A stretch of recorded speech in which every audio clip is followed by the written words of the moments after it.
Tabiat bizga in'om etgan har bir narsani o'ylamasdan isrof qildik.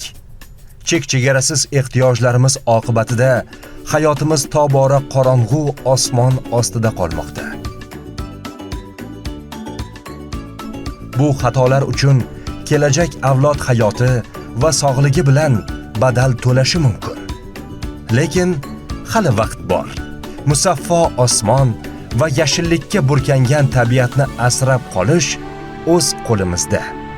Farzandlarimizning toza havodan nafas olishiga imkoniyat yaratishimiz mumkin. Saxiy quyosh o'z nurlari bilan yashil kelajak tomon borar yo'limizni yoritadi. Biz esa undan quvvat olamiz.